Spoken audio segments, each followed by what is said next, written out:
explore on how we can use Casio ClassPad.net and Casio 991 ClassWiz in exploring function.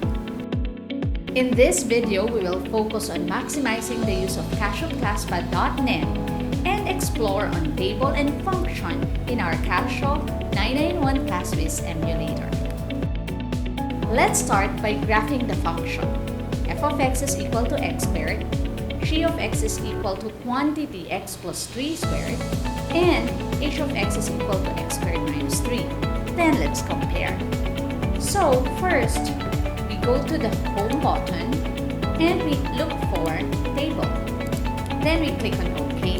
We have the table here, but we have to define our function. So we click on f of x.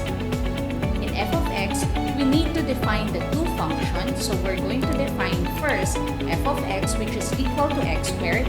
We go to define f of x and click on exa. We click on x squared for the first function. Then we click on exa. For the second function, again, we click on the function. This time, let's define g of x. We click on arrow down and define g of x. In g of x, we should key in open parenthesis, followed by x, plus 3, then close parenthesis. Then, we click on square. We click on exa, which already defines our second function, which is g of x. To graph the function, we need to give or input the value of x. In this case, let's start with 1, followed by 2, until 5. Looking at the table of values, based on the function that we have, if x is 1, f of x is 1, and g of x is 16.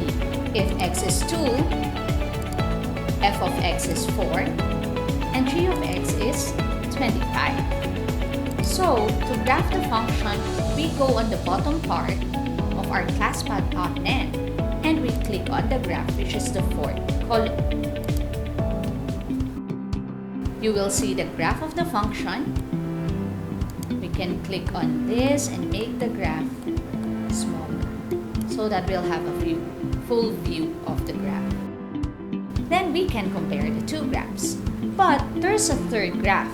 It's good in our ClassPad.net that we can add one more function by clicking on f of x.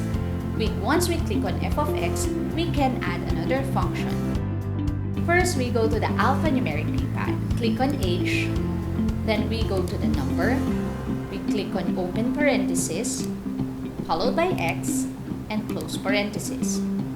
We click on equal sign and we key in the third function, which is x squared.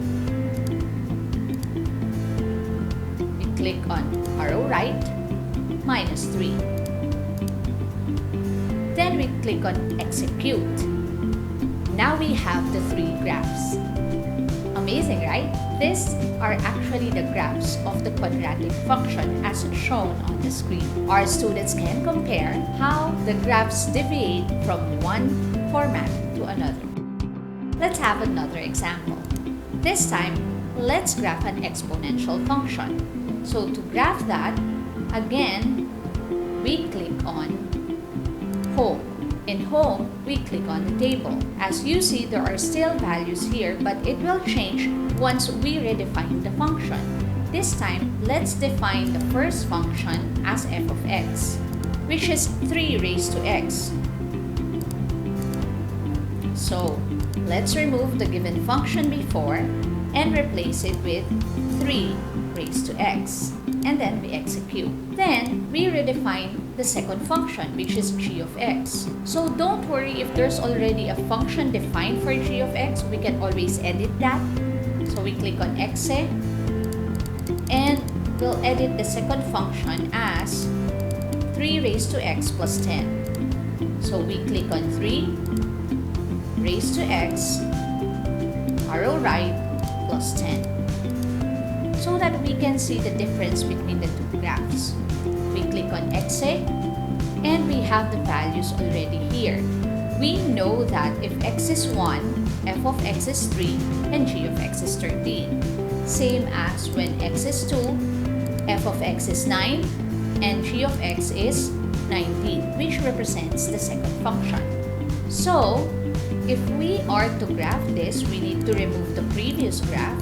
So, we click on the calculator and we click on the graph. It will give us the graphs of the two functions. We can already compare the graphs of 3 raised to x and 3 raised to x plus 10. Isn't that amazing? That's it for now. We hope you enjoyed our video on exploring function with Casio 991 ClassWiz. Till next time, see ya!